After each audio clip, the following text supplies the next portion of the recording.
जय सर, मेरी आवाज आ रही है? Yes madam. दोस्तों नमस्कार। बातों की नमस्कार मैम। शुरुआत करने से पहले नमस्कार। सबसे पहले पैनल में उपस्थित आदरणीय diamond leader respected D N Sharma sir ji, respected Manoj Kumar Soni sir ji को मेरा प्रणाम है। Diamond leaders, open leaders, ruby leaders को मेरा प्रणाम है। और सभी ऊर्जावान साथियों को मेरा नमस्कार। दोस्तों, आज का दिन बहुत ही शुभ है क्योंकि ईश्वर की दी हुई एक और सुबह हमें मिली है जीवन में कुछ नया करने के लिए, कुछ बेहतर करने के लिए। तो दोस्तों, कहते हैं कि सीखना बंद तो जीतना बंद। सीखने की कड़ी को आगे बढ़ाते हुए, ज्यादा समय ना लेते हुए, हमारे बीच आज एक ऐसी प्रेजेंटर है जो अपनी बातें, अपना अनुभव यहाँ रखने जा रही है, जिनसे हम बहुत कुछ सीखने जा रहे हैं। उन्हें यहाँ पे बुलाऊं इससे पहले मैं उनका एक छोटा सा परिचय देना चाहूंगी। बेसिकली वो राजनांदगांव से बिलोंग करती हैं और वर्तमान में एक गवर्नमेंट टीचर हैं। दोस्तों, लगातार लगातार इतना वेल सेटल्ड होने के बावजूद उन्होंने इस बिजनेस को देखा और बात समझ में आई कि वाकई में ये प्लेटफॉर्म है जहाँ पर एक्चुअल में टाइम फ्रीडम और मनी फ्रीडम ली जा सकती है। सपने काफी बड़े थे दोस्तों, विश्वास करा, काम की शुरुआत करी, लगातार लगातार बहुत ही कम समय में, मतलब चौंका देने वाली सफलताएं उन्होंने यहाँ पे ली। ना केवल इंडिया टूर लिया, बूट कैंप्स लिया, थाईलैंड, और मैं आप सभी को बताते हुए मुझे अत्यंत हर्ष होता है कि बहुत कम समय में आज उन्होंने अपने यूरोप क्वालिफिकेशन को लिया है और शानदार तरीके से दोनों हस्बैंड वाइफ इस बिजनेस को कर रहे हैं। तो हमारे बीच हमारी यूरोप क्वालिफायर आज यहाँ पर मैं उन्हें कॉल करूँ तो जोरदार तालियों के साथ वेलकम करेंगे। So please welcome on screen our gold leader Europe qualifier Mrs सकून बाम्बोडे मैम फ्रॉम डीएसएस राजनांदगांव। आपका स्वागत है, अभिनंदन है, वेलकम है। राधे राधे सर जी। राधे राधे शकुन मैडम, मोस्ट वेलकम आपका।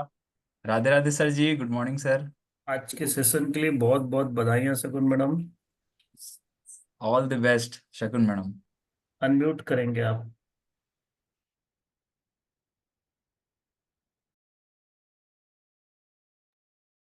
सभी लीडर्स वीडियो चालू करके बैठे हैं। सभी से गुजारिश है, यदि संभव हो तो वीडियो बिल्कुल चालू करके रखें।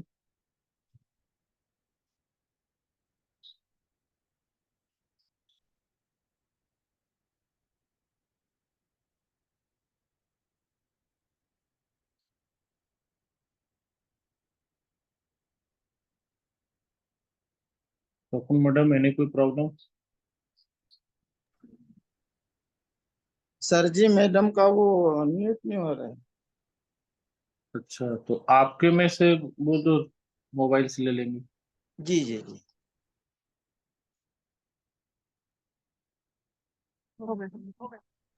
अनम्यूट कर दिया है मैडम ने। जी जी जी। Thank you sir ji. Panel में उपस्थित मेरे सभी आदरणीय महागुरुओं, गुरुओं एवं बीएसएस के सभी ऊर्जावान साथियों को मैं शकुन बाम्बोडे आज के जूम ट्रेनिंग सेशन में हार्दिक हार्दिक स्वागत अभिनंदन करती हूँ जोरदार तालियों के साथ। Shakun madam, all the best. Thank you madam ji, thank you. Madam ji, मेरी आवाज आ रही है? आ रही है शकुन। जी, नेक्स्ट करेंगे मैडम जी।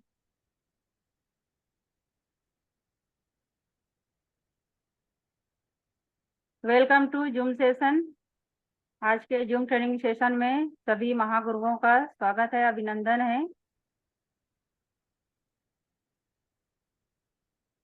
दोस्तों, ये हमारी संस्था का मात्र एक हेड ऑफिस है जो कि A324 जनकपुरी न्यू दिल्ली में है।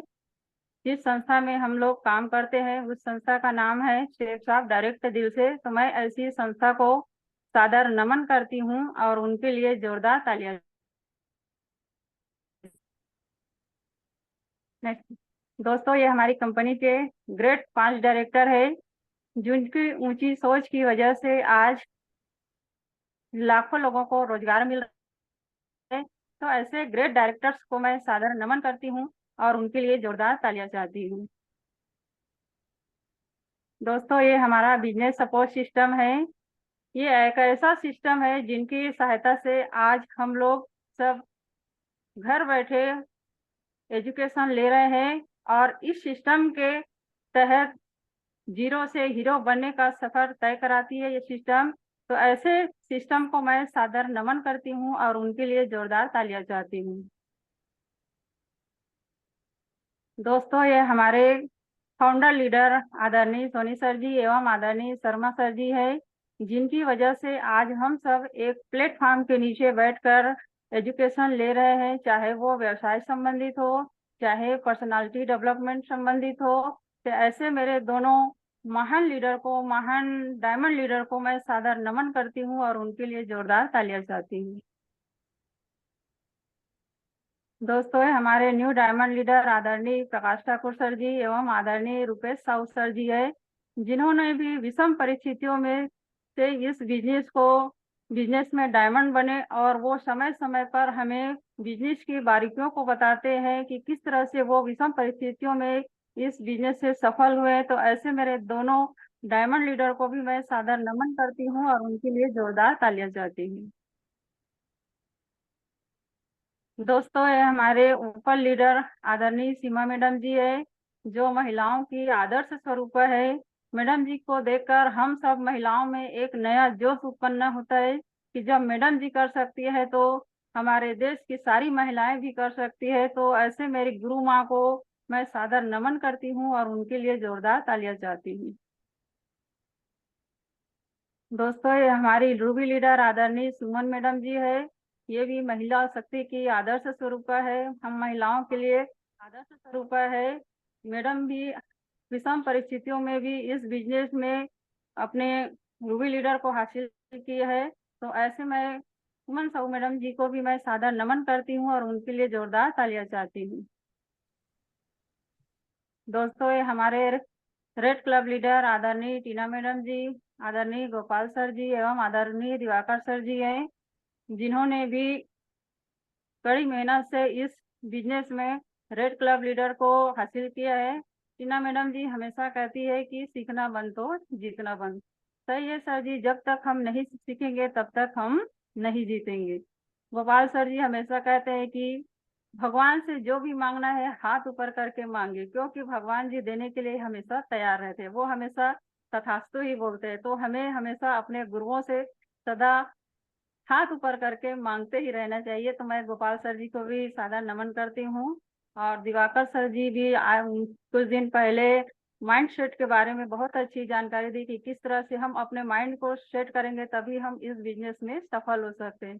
तो ऐसे मेरे तीनों रेड क्लब लीडर को भी मैं सादर नमन करती हूँ और उनके लिए जोरदार तालियां चाहती हूँ। दोस्तों, ये हमारे व्हाइट लाइन आदरणीय बांबोड़े सर जी है, मेरे लाइफ लाइन व्हाइट लाइन, और इन्हीं की वजह से मुझे आज इस पैनल में बोलने का सौभाग्य मिला है। और धनतेरस का वो दिन है जिसको हम लोग कभी नहीं भूल पाएंगे, जिस दिन हमारे घर में हमारी गुरु माँ आई थी और हमारे साथ और उनके साथ बहुत सारे हमारे अपलाइन लीडर अनीता मैडम जी, आशा मैडम जी, आभा मैडम जी, सारे लीडर्स आए थे। और उन्हीं के द्वारा हमको ये इतना बड़ा अपॉर्चुनिटी मिला है, जिसके माध्यम से आज हम लोग लगातार इस बिजनेस को करते आ रहे हैं। और मैं तो इसमें ज्यादा नहीं ये कर सकती, लेकिन हमारे यहाँ सर जी इस बिजनेस को बहुत ही अच्छी तरह से कर रहे हैं। और मेरे सर जी के द्वारा मुझे जितना भी अचीवमेंट मिला है उनका पूरा का पूरा श्रेय मैं बांबोड़े सर को देना चाहती हूँ। सर की ही वजह से मुझे मनाली, बैंकॉक और यूरोप का अचीवमेंट हुआ है। तो मैं बांबोड़े सर को और हमारी गुरु माँ को भी सादर नमन करती हूँ और उनके लिए जोरदार तालियां चाहती हूँ। दोस्तों, ये हमारे अभिमन्यु अवार्ड के जो तस्वीर है, जहाँ पर हमें सीनियर एवं सिस्टम की वजह से हमें अभिमन्यु अवार्ड में जाने का सौभाग्य मिला। वहाँ पर हम लोग ग्रेट डायरेक्टर से मिले और हमारे इतने बड़े डायरेक्टर ने हमको ये सलाह दी कि हमेशा सीखना है तो एक बच्चा बन करके ही सीखो, और हमेशा 5 लोगों के प्रति हमेशा ईमानदारी बनाए रखना है, कंपनी के प्रति, सिस्टम के प्रति, सीनियर के प्रति, स्वयं के प्रति एवं अपने डाउनलाइन के प्रति हमेशा ईमानदारी बनाए रखना है। और 3 चीजों का हमेशा ध्यान रखना है कि हमेशा ईमानदारी, वफादारी और जवाबदारी निभाते रहना है। तो ऐसे मेरे ग्रेट डायरेक्टर्स को मैं सादर नमन करती हूँ और उनके लिए जोरदार तालियां चाहती हूँ। दोस्तों, मैं शकुन बाम्बोड़े राजनांदगांव से बिलोंग करती हूँ। एट प्रेजेंट मैं गवर्नमेंट हायर सेकेंडरी स्कूल मुसरा में टीचर हूँ और इस बिजनेस में आए लगभग हमको 1.5 वर्ष हो रहा है। धनतेरस का दिन आएगा तो हमको 2 वर्ष हो जाएगा। और जो मान सम्मान हमको नौकरी में नहीं मिला, वो मान सम्मान हमें 1.5 वर्ष में इतना मान सम्मान मिला सीनियर से, सिस्टम से, जिनके हम कभी कल्पना नहीं किए थे। हमारी सोच उतनी नहीं थी कि हम अपने शहर को छोड़कर कहीं बाहर जाए। केवल हम लोग रायपुर तक ही सीमित थे, लेकिन इस बिजनेस में आने से हमारे सपने बड़े हुए और हमें वो अपॉर्चुनिटी मिला जिसकी हम लोग कभी कल्पना नहीं किए थे। तो मैं मेरे सीनियर सिस्टम को सादर नमन करती हूँ। जीवन में हर चीज को पाने के लिए किसी न किसी नियम सिद्धांत का होना जरूरी है। दुनिया का हर कार्य किसी न किसी सिद्धांत पर कार्य करता है। ठीक उसी प्रकार से हमारा बिजनेस भी पैरेटो के सिद्धांत पर कार्य करता है। जिस प्रकार से अगर 100 लोग को हम प्लान देंगे तो केवल 20 लोग ही हमारे साथ आएंगे। तो कहीं ना कहीं हमको नियम का पालन ही करना पड़ता है। तो आइए आज हम पेंसिल के नियम के द्वारा जानने का प्रयास करेंगे किस तरह से कि पेंसिल ने अपने आप को स्वयं को समर्पित करके वो अपना लीड हासिल किया है। तो आज हम भी अगर इस बिजनेस में आए हैं तो हमें भी पेंसिल के नियमों का पालन करना पड़ेगा। तो मेरा आज का टॉपिक है पेंसिल के 5 नियम। पहला नियम है पेंसिल को अपनी योग्यता दिखाने के लिए स्वयं को दूसरों के हाथों में सौंपना पड़ेगा। सही बात है सर जी, जब तक हम अपने आप को सीनियर सिस्टम के हाथों नहीं सौंपेंगे तब तक हम डायमंड नहीं बनेंगे पाएंगे। जिस प्रकार से जैसे देखते हैं कि एक खिलाड़ी जो है वो अपने आप को कोच के हवाले कर देता है। उनके कोच के अंडर में उनकी सारी गतिविधियां का संचालन कोच ही करते हैं, क्योंकि उन्हें पता है कि क्या करने से इनको सफलता मिलेगी। तो वैसे ही अगर हम इस सिस्टम में आए हैं तो हमें हमेशा सीनियर का कहना मानना पड़ेगा, उनके अनुसार चलना पड़ेगा, क्योंकि हमारे गुरु हमेशा यही चाहते हैं कि मेरा शिष्य जो है वो मुझसे आगे बढ़े। तो हमेशा हमको सीनियर और सिस्टम का पालन करना है। हमारा दिमाग एक जमीन की तरह होता है। सही बात है सर जी, खाली जमीन है, अगर हम उसमें बीज नहीं बोएंगे तो बहुत सारे खरपतवार उग जाएंगे। इसलिए हमें अच्छे बीजों को लगाना है ताकि हम नए चीजों को अच्छी अच्छी बातों को सीख पाए। जैसे कि इसके ऊपर मैं एक छोटी सी कहानी बताती हूँ कि किस प्रकार से हमें सीनियर को अपने आप को समर्पित कर देना है। एक छोटा सा बच्चा रहता है तो उसकी माँ बोलती है कि बेटा कल से तुम गुरुकुल जाना, वहां पर विद्या अध्ययन करना करके। लेकिन एक बात ध्यान रखना कि जब तुम गुरुकुल जाओगे तो जब बैलगाड़ी में बैठोगे तो हमें पीछे मुड़कर नहीं देखना।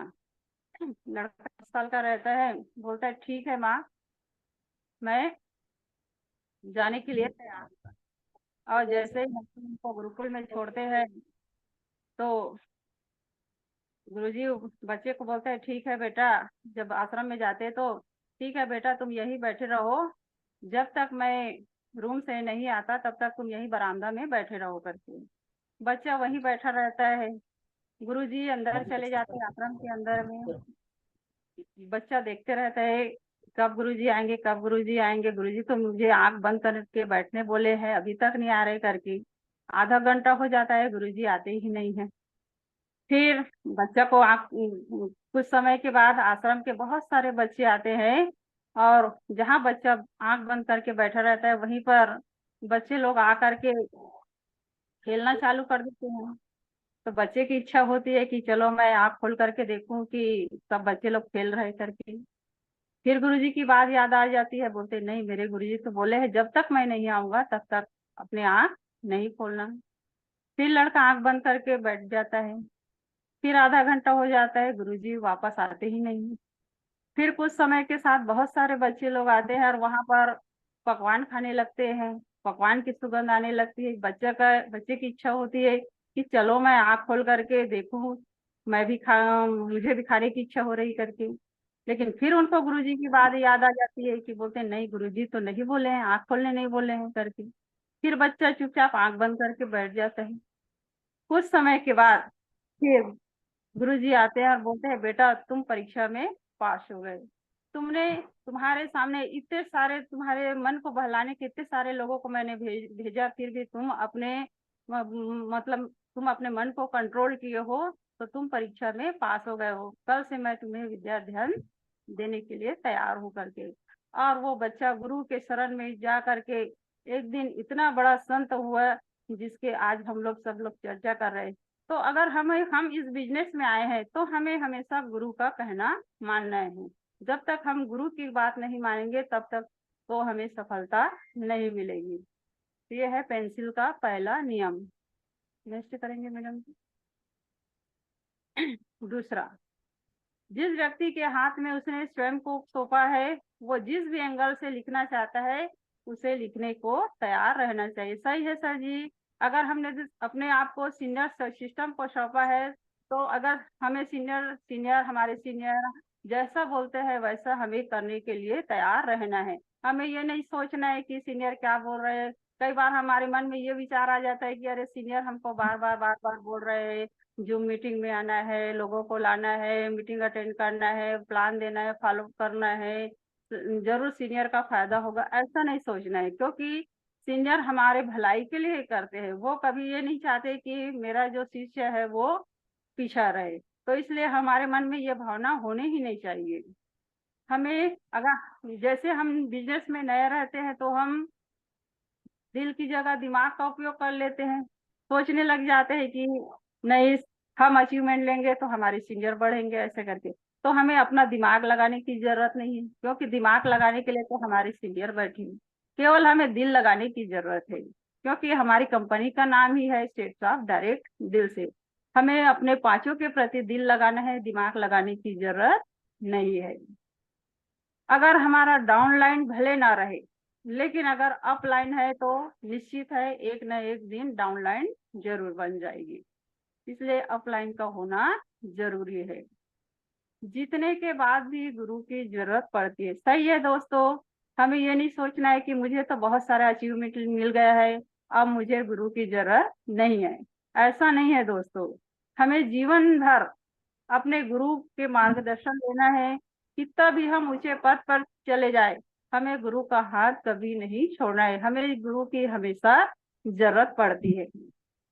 गुरु जैसा बोलते हैं उनका हमें अनुसरण करना है। कई बार क्या होता है कि हमारे जीतने पर हमारे आसपास के लोग बहुत खुश हो जाते हैं, बाहरी दिखावा करते हैं कि चलो तुम जीत गए हो, तुम्हारा अचीवमेंट हुआ है, तो मुझे बहुत खुशी हो रही है। लेकिन अंदर में उनके अलग ही भावना रहती है। तो हमें गुरु का मार्गदर्शन जरूर लेना है। जैसे यहाँ पर महाभारत के युद्ध में बताया गया है एक छोटे सा कहानी, कि जब महाभारत का युद्ध हुआ कौरव और पांडवों का, तो उसमें पांडवों की जीत हुई। जब ये बात राजा धृतराष्ट्र को पता चला तो उन्होंने पांडवों को अपने महल में बुलाए और बोलते हैं कि भीम, मैं तुम लोग की जीत से बहुत खुश हुआ हूँ बेटा, आओ मैं तुम्हें अपने गले लगाना चाहता हूँ। तो उसी समय कृष्ण जी रहते बोलते हैं कि भीम, तुम स्वयं नहीं जाना, तुम अपने पुतले को महाराज के पास भेजना बोलते हैं। और वास्तव में भीम अपने पुतला को जब धृतराष्ट्र के पास देते हैं, तो धृतराष्ट्र पुतले को इतना जोर से दबाते हैं कि वो पुतला वहीं का वहीं चूराचूर हो जाता है। तो मेरा कहने का ये मतलब है कि कई लोग हमारी खुशियों से बहुत मतलब जीत से खुश तो होते हैं, लेकिन उनके अंदर में बहुत सारी कड़वाहट रहती है। अगर गुरु के कहना नहीं मानते तो वहीं पर भीम का जिस प्रकार पुतले का हाल हुआ है, उसी प्रकार भीम का भी हाल हो जाता है। तो हमें हमेशा अपने गुरु का मार्गदर्शन ही लेना चाहिए, चाहे हमें कितना भी अचीवमेंट क्यों ना हो। तो पेंसिल का दूसरा नाम यही कहलाता है कि अगर हमने जिसको सौंप दिया है, अगर वो हमें जिस तरह से लिखना चाहता है या जिस तरह से हमें कार्य कराना चाहता है बिजनेस से रिलेटेड, उस कार्य को हमें करना पड़ेगा। नेक्स्ट, तीसरा पेंसिल का नियम। जिसके हाथ में पेंसिल गई है, अगर वो निरंतर लिखना चाहता है तो उसे बिना रुके निरंतरता के साथ लिखने को तैयार रहना चाहिए। सही है दोस्तों।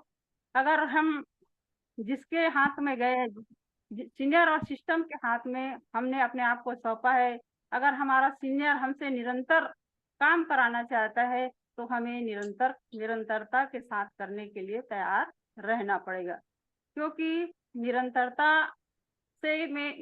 निरंतरता में ही जीत है। अगर हम निरंतरता से काम नहीं करेंगे तो हमें कभी भी सफलता नहीं मिलेगी। और अगर इस बिजनेस में आए हैं तो हमें बिना रुके अनवरत 3 से 5 साल तक लगातार काम करते रहना है। प्लान देना है, मीटिंग लेना है, जूम मीटिंग अटेंड करना है, इनविटेशन करना है। बिजनेस की जितने भी काम है उन सारे कामों को हमें लगातार करना पड़ेगा। और अगर सफलता पाने के लिए हमें सबसे पहले गोल बनाना पड़ेगा। सफलता का मतलब है कि लक्ष्य को हासिल करना। लक्ष्य का जब तक निर्धारण नहीं करेंगे तब तक हमें सफलता नहीं मिलेगी। लक्ष्य का निर्धारण करके ही असफलता से सफलता की ओर, कुंठा से संतुष्टि की ओर और गरीबी से अमीरी की ओर जा सकते हैं। सबसे पहले हमें गोल बनाना पड़ेगा। जब तक हम गोल नहीं बनाएंगे तब तक हमें सफलता नहीं मिलेगी। गोल हम छोटे छोटे तरीके से बना सकते हैं, शॉर्ट टर्म, मिडिल टर्म और लॉन्ग टर्म। गोल हमारा स्मार्ट होना चाहिए। स्मार्ट का मतलब गोल तो बना लिए, नहीं मेरे को ये चीज अचीव करना है, लेकिन उसको हम एक निश्चित समय में अचीव नहीं करेंगे तो वो हमारा गोल नहीं कहलाएगा। तो गोल बनाए हैं तो हमारा गोल हमेशा स्मार्ट होना चाहिए। लगातार काम करते रहना चाहिए। महाभारत में भी कहा गया है कि कर्म करो, फल की चिंता मत करो। अगर हम लगातार कर्म करते रहेंगे तो निश्चित है एक न एक दिन हमें फल जरूर मिलेगी। काबिल बनो, कामयाबी खुद झुककर आएगी। सही है दोस्तों, अगर हम काबिल बनेंगे तो कामयाबी खुद ब खुद हमारे पास आएगी, हमें उनके पास जाने की जरूरत नहीं है। कई लोग क्या होते हैं कि 2-3 महीने तक काम करते हैं, उसके बाद जब उन्हें सफलता नहीं मिलती तो वो हताश हो जाते हैं और इस बिजनेस को छोड़ देते हैं। ऐसा नहीं है दोस्तों, अगर हम इस बिजनेस में आए हैं तो हमें लगातार कम से कम 3 से 5 वर्ष तक तो लगातार काम करते रहना है, तभी हमें सफलता मिलेगी। जिस प्रकार से एक चींटी जो कितने बार भी वो गिरती है फिर भी वो कभी पीछे मुड़कर नहीं देखती, वो निरंतर आगे ही बढ़ती रहती है, आगे ही बढ़ती है, वो कभी पीछे नहीं मुड़ती।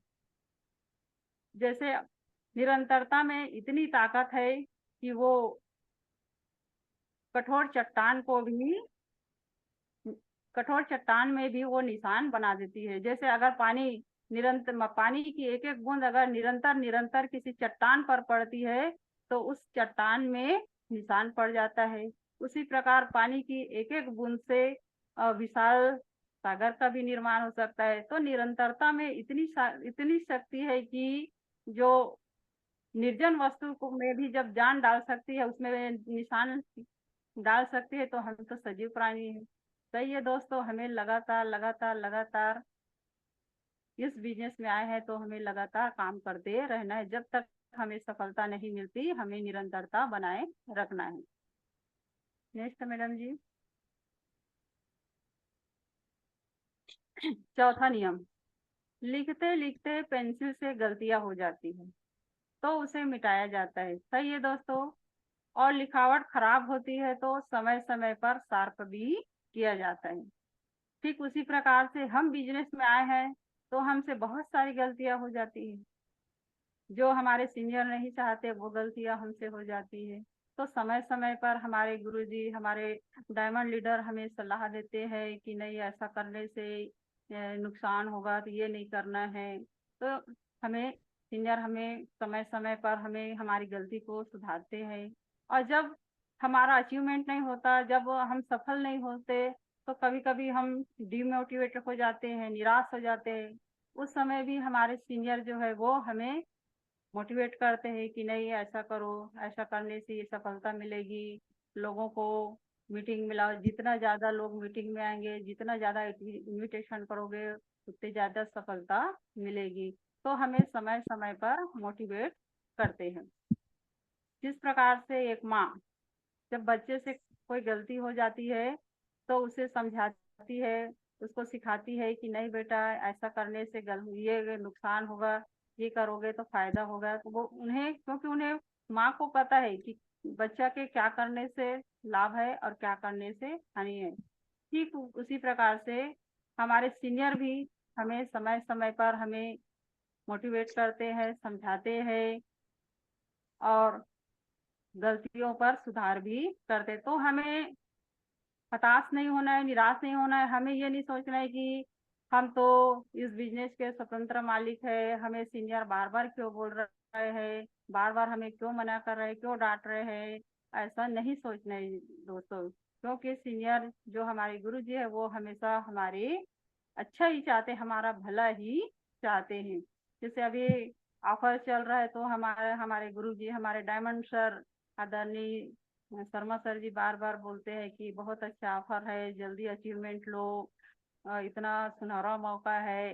तो हमें सीनियर के, हमें डायमंड लीडर की बातों को मानना, हमने हमारे सीनियर की बातों को मानना है, क्योंकि हमारा सीनियर हमेशा चाहता है कि उनके बच्चे ज़्यादा से ज़्यादा अचीवमेंट ले। तो हमसे अगर कोई गलतियां हो रही है तो उस गलतियों को हमें सुधार करने की जरूरत है। हमें समय समय पर शार्प होने की भी जरूरत है। अगर हम शार्प नहीं होंगे तो हमें जंग लग जाएगा। जिस प्रकार से एक कुल्हाड़ी जो है वो, अगर उसको हम बार बार धार नहीं करेंगे तो वो कुल्हाड़ी में जंग लग जाएगी और उससे हम ज्यादा पेड़ भी नहीं काट सकेंगे। तो ठीक उसी प्रकार से हर समय में, हर मतलब हमें बीच बीच में शार्प होने की जरूरत है, बीच बीच में हमें ट्रेनिंग लेने की जरूरत है। इसलिए हमारे सीनियर द्वारा समय समय पर एलडीपी दिया जाता है, एलडीपी की, और बोलते हैं कि ज्यादा से ज्यादा लोग एलडीपी में हिस्सा लो ताकि बहुत अच्छी तरह से इस बिजनेस के बारे में सीख सकोगे। तो हमें शार्प होने की जरूरत है। नेक्स्ट मैडम जी। 5वां नियम, अगर ये 4 परिस्थितियां पेंसिल पार कर लेती है तो उसे वो मिल जाता है जो उसे चाहिए, अर्थात पेंसिल को लीड मिल जाता है। सही है दोस्तों। अगर हम ये 4 परिस्थितियों को पार कर लेते हैं तो हमें निश्चित रूप से डायमंड शीट मिलती है और हमारे अंदर की जो क्वालिटी है वो सामने आ जाती है। जिस प्रकार से पेंसिल से लीड बनता है, लीड जो है वो एक लीडर का काम करता है। सही है दोस्तों। लीडर जो हमेशा आगे रहता है और उनके पीछे उनकी टीम रहती है, वो अपने टीम को हमेशा आगे बढ़ाने का काम करती है। जिस प्रकार से हमारे सीनियर, हमारे डायमंड सर जी, हमारे गुरुदेव जो हमें आगे बढ़ाते हैं, ठीक उसी प्रकार से लीडर भी अपने टीम को आगे बढ़ाने का काम करती है।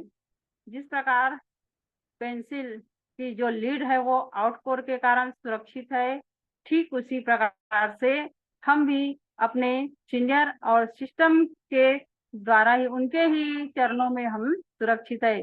अगर इनसे हम अलग हो जाएंगे, सीनियर सिस्टम से अलग हो जाएंगे तो हमें कभी भी सफलता नहीं मिलेगी। तो हमें हमेशा सीनियर और सिस्टम के साथ ही रहना है।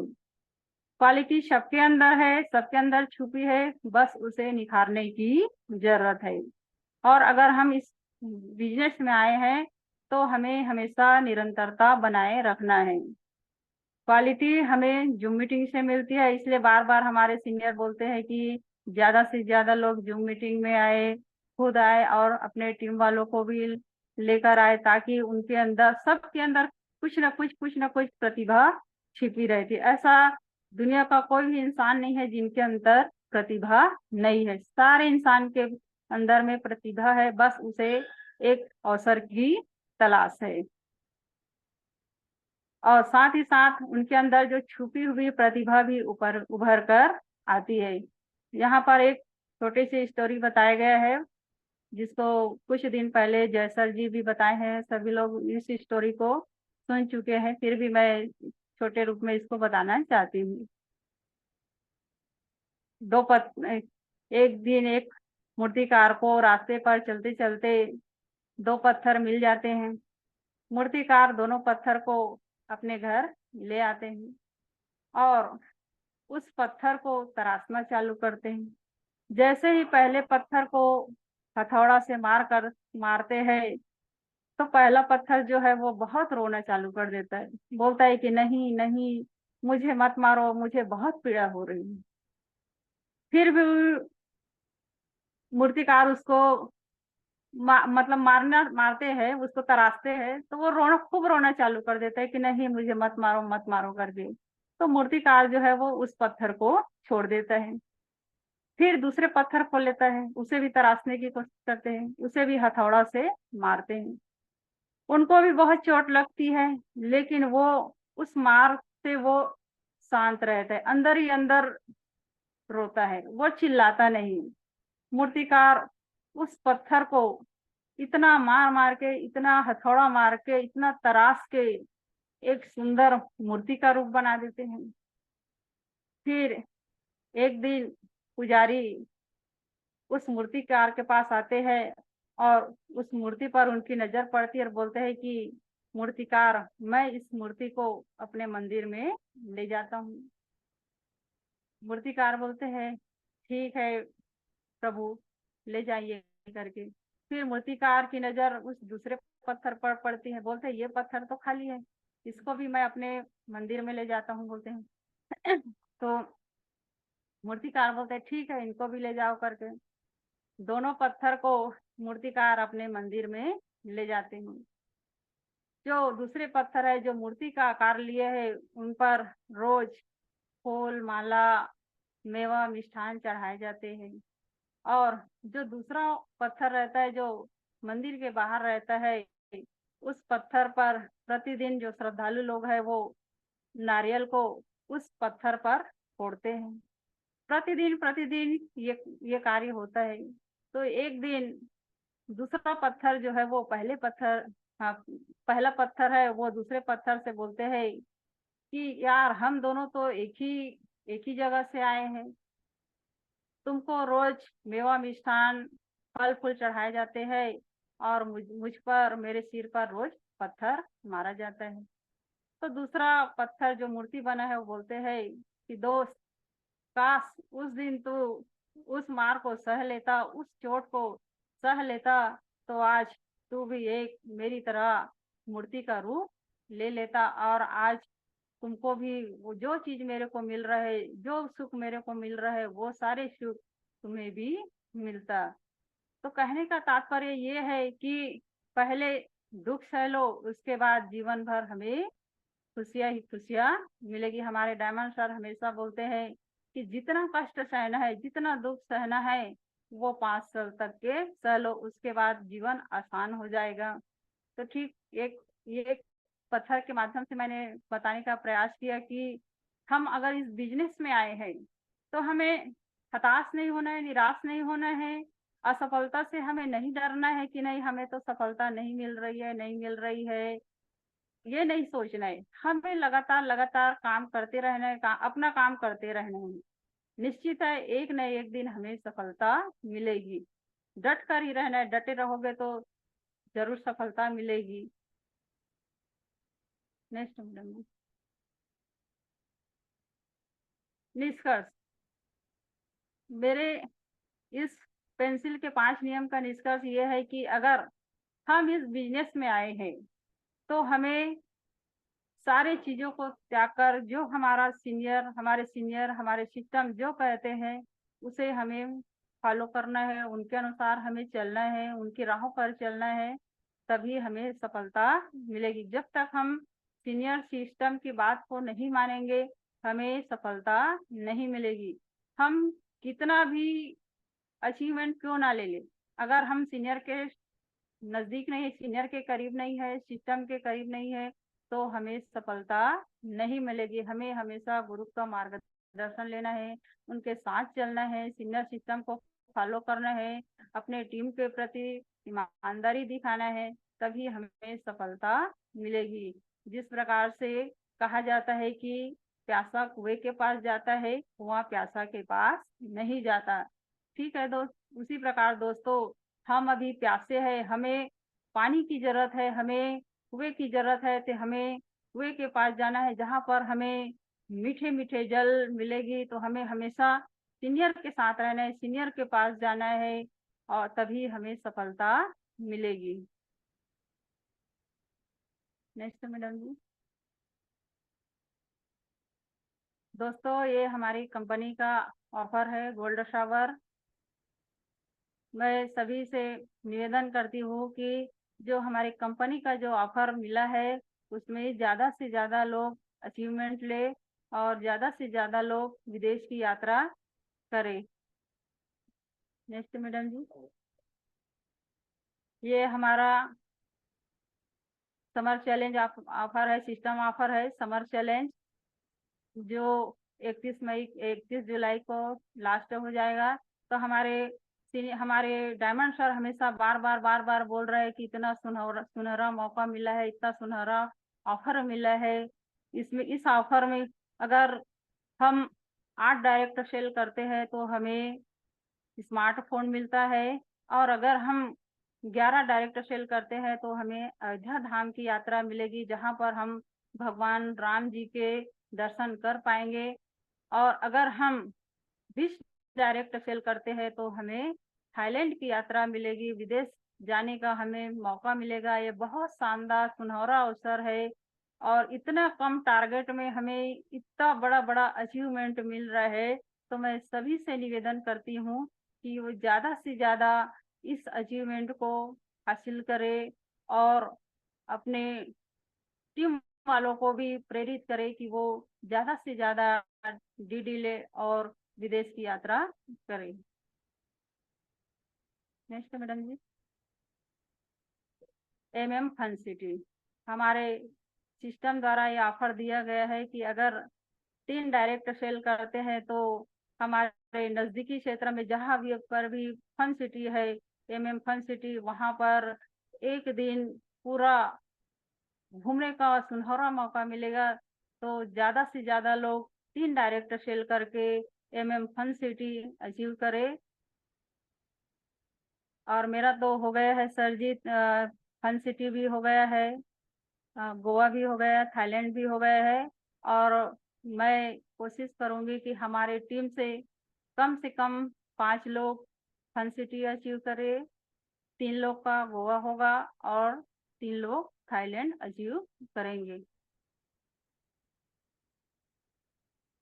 जूम मीटिंग, ये जूम मीटिंग हमारे डायमंड लीडर द्वारा इतना बड़ा एजुकेशन सिस्टम बनाया गया है, जहां पर प्रतिदिन हमारे नए नए लीडर के माध्यम से बहुत सारी अच्छी जानकारियां मिलती है।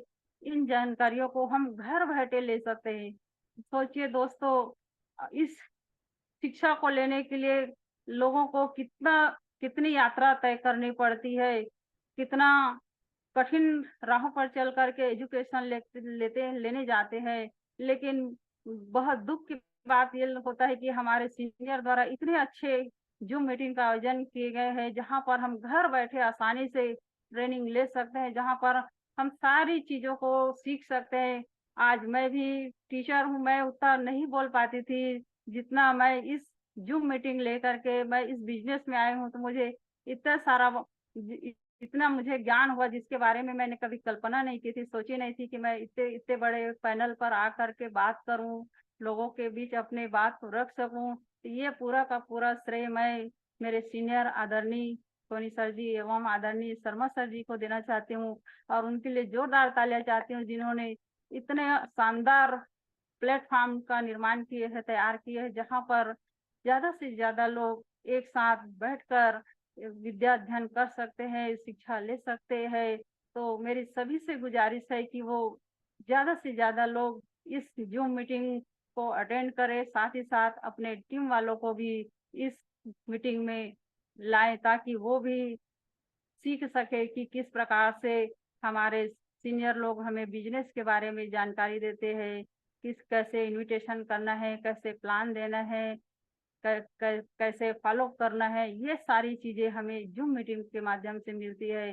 तो मैं गुजारिश करती हूँ कि ज्यादा से ज्यादा लोग इस जूम मीटिंग का लाभ लें। नेक्स्ट मैडम जी। दोस्तों, ये हमारा बिजनेस सपोर्ट सिस्टम है, और मैं चाहती हूँ कि सभी लोग जितने भी अपने टीम के साथी हैं उनको इस सिस्टम में लाए, बिजनेस सपोर्ट सिस्टम में लाए। यूट्यूब के माध्यम से अगर जिस दिन हम मीटिंग अटेंड नहीं कर पाए, किसी कारण नहीं कर पाए, तो उसको यूट्यूब के माध्यम से हम मीटिंग को सुन सकते हैं। और कोशिश ये करें कि यूट्यूब में देखने की जरूरत ही ना पड़े, आमने सामने ही मीटिंग खोले तो बहुत अच्छा लगता है। और बिजनेस सपोर्ट सिस्टम को सब्सक्राइब करना है और लोगों को बताना भी है कि ये हमारा ऐसा इतना शानदार प्लेटफॉर्म है बिजनेस सपोर्ट सिस्टम, जिसके बारे में हम कभी कल्पना नहीं की थी। ये ऐसा शानदार प्लेटफॉर्म है जहाँ पर जो अनपढ़ से अनपढ़, जिसको कुछ नहीं आता, जो बोल नहीं पाता, उनको बोलने की शक्ति मिल जाती है। तो ये हमारा बिजनेस सपोर्ट सिस्टम बहुत शानदार सिस्टम है और मैं चाहती हूँ उनके लिए भी मैं जोरदार तालियां चाहती हूँ। Next madam ji. Thank you madam ji, thank you sir. आज मैंने जो भी बात कही है वो मेरे आदरणीय, मेरे गुरुजनों, मेरे अपलाइन और मेरे टीम के द्वारा ही मुझे आज मैंने जो बात कही है, अगर मुझसे जो भी गलती हो गई होगी तो उसके लिए मैं सकुन माम बड़े मेरे सभी आदरणीय गुरुजनों से क्षमा प्रार्थी हूँ। जो कुछ भी मैंने सीखा है वो पूरा का पूरा श्रेय मैं मेरी सिस्टम, मेरे सीनियर को देना चाहती हूँ। और जो भी मैं मुझसे गलती हो गई हो उसके लिए मैं क्षमा प्रार्थी हूँ। Thank you sir ji, thank you senior, thank you system, thank you जिसने भी मुझे सुनने के लिए इतना समय दिया। सबके लिए मैं हृदय से धन्यवाद देना चाहती हूँ। सबको मैं कोटि कोटि नमन करना चाहती हूँ। Thank you madam ji, thank you so much. बहुत बढ़िया।